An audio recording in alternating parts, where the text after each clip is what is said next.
Semangat pagi, rekan-rekan semua. Tanggal 22 Agustus 2022 malam, gedung yang menurut informasi digunakan sebagai area administrasi dan data karyawan di kantor Kejaksaan Agung terbakar dan baru berhasil dipadamkan sekitar pukul 00.10 dini hari tanggal 23 Agustus 2020. Berarti gedung sudah terbakar sekitar 5 jam. Pemadaman api dibantu oleh 40 armada damkar dan ratusan pasukan pemadam kebakaran. Terlepas dari apa penyebab dan seberapa besar dampaknya, kasus sejenis ini harus menjadi pelajaran bagi kita semua. Terutama, semua pihak yang bertanggung jawab memitigasi risiko kebakaran di tempatnya bekerja. Atau, kita sebagai pribadi untuk mencegah risiko kebakaran aset milik kita atau aset yang menjadi tanggung jawab kita. Semua jenis bangunan harus kita perhatikan. Karena pengalaman saya, kebakaran bukan hanya terjadi di bangunan tua saja, namun sering juga terjadi di bangunan yang masih baru. Kebakaran timbul karena bersatunya panas, oksigen, dan bahan bakar. Hal ini biasa disebut sebagai fire triangle. Karena itu, kita harus selalu ingat prinsip segitiga api dan fire triangle ini dalam memitigasi risiko kebakaran. Api dapat timbul bila terdapat sumber panas. Di sebuah bangunan rumah maupun perkantoran, listrik dan api untuk memasak, termasuk peralatan membuat teh, kopi, charger handphone, adaptor notebook, dan sebagainya adalah sumber panas yang utama. Oleh karena itu, perawatan kabel listrik serta alat pengamannya dan monitoring kondisi serta kualitas peralatan harus diperhatikan. Oksigen secara alamiah selalu tersedia di udara. Dan unsur ketiga adalah bahan bakar. Bahan bakar tidak selalu berupa minyak atau gas, namun kertas dan segala barang yang mudah terbakar. Oleh karena itu, sangat penting memperhatikan bagaimana pelaksanaan housekeeping yang baik atas barang-barang tersebut. Bahan bakar yang paling cepat terbakar selain minyak dan gas adalah kertas. Ketika kertas terbakar, suhu panasnya akan membuat barang-barang di sekitarnya seperti kain, korden, taplak meja, mejanya sendiri, kursi, lemari, sofa, dan sebagainya mencapai titik api mereka sehingga langsung ikut terbakar.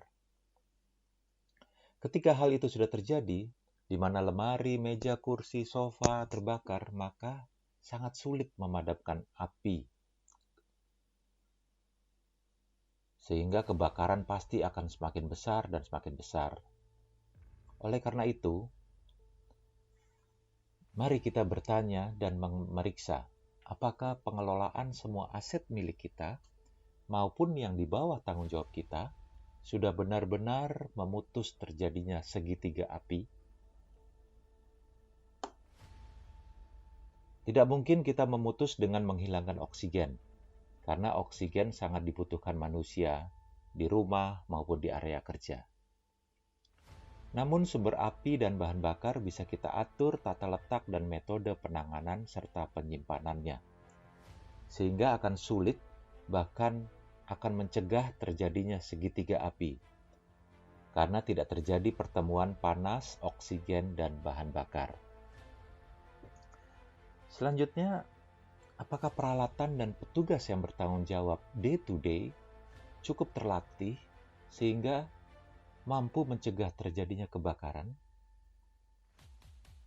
Bagaimana smoke detektor dan alarm, serta backup listrik untuk memastikan alarm pasti berbunyi bila dibutuhkan?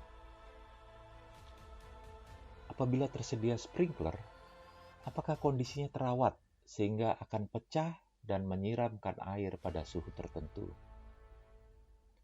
Bagaimana patroli satpam dan ketersediaan alat pemadam api ringan atau APAR serta kualitasnya.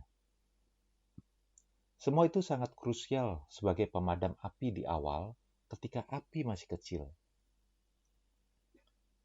Api selagi masih kecil adalah teman, tetapi ketika besar menjadi lawan yang sulit dihadapi bahkan mematikan. Oleh karena itu, padamkan api saat kecil. Oleh karena itu, sensitivitas smoke ataupun heat detector harus selalu terjaga, sehingga dapat membuat alarm berbunyi dan didengar baik oleh satuan pengamanan atau satpam dan dapat mencegah membesarnya api. Bagaimana persyaratan pencegahan kebakaran atas bangunan? Apakah sudah dipenuhi?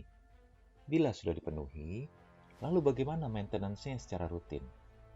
Misalnya maintenance sprinkler, hidran, pompa dan listrik pendukungnya, perawatan apar, dan sekali lagi, pelatihan rutin petugas satpam dalam melakukan pemadaman kebakaran saat api masih kecil.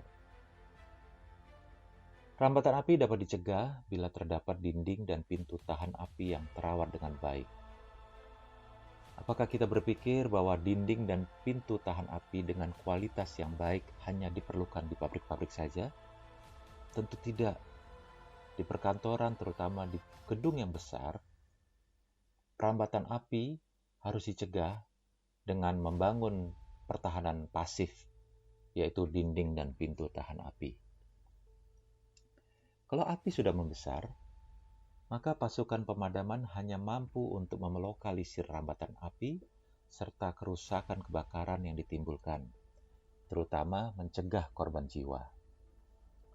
Kita harus mengingat juga bagaimana kerusakan lanjutannya, yaitu kerusakan karena air dan upaya pemadaman lainnya, di mana kadangkala kerugiannya lebih besar daripada akibat kebakaran itu sendiri. Begitu juga setelah kebakaran dipadamkan, kerusakan yang diakibatkan suhu yang sangat tinggi dan terbakar hingga 5 jam pasti akan menurunkan kekuatan bangunan. Hasil penelitian laboratorium, kebakaran di atas 3 jam sudah menimbulkan penurunan kekuatan beton yang cukup signifikan. Sehingga kemungkinan demi keamanan, bangunan yang terbakar lebih dari 5 jam harus dirobohkan dan dibangun kembali. Selanjutnya, pastikan secara reguler kita melakukan review, serta pengamatan, serta tes langsung, termasuk pelatihan pemadaman kebakaran. Sehingga kita sendiri selalu siap melakukan mitigasi dan pencegahan risiko kebakaran aset kita pribadi maupun aset yang menjadi tanggung jawab kita. Setelah melakukan review terkait situasi kondisi alat dan pasukan pemadam kebakaran, selanjutnya silahkan review dengan baik bagaimana polis asuransi kebakaran Anda. Apakah masih berlaku atau jangan-jangan sudah expire? Atau polis asuransi masih berlaku, tetapi premi asuransi belum dibayar sesuai ketentuan? Pastikan upaya pengelolaan risiko sudah maksimal untuk mencegah kebakaran, yang dikombinasikan dengan transfer risiko kebakaran kepada perusahaan asuransi yang dapat dipercaya. Saya percaya bahwa diskusi kita kali ini akan memberikan pencerahan kepada kita semua, sehingga segera melakukan review atas aset kita pribadi maupun aset yang menjadi tanggung jawab kita. Apakah sudah dikelola dengan baik untuk mencegah risiko kebakaran? Dan apakah proteksi sudah dilakukan dengan maksimal? Apabila Anda ingin memperoleh insight lebih lanjut terkait penanganan risiko di tempat Anda, feel free meninggalkan pesan atau menghubungi saya via WhatsApp, Telegram, maupun email. Ingat, jadikan safety is everybody concern. Have a nice day. Salam sehat selalu.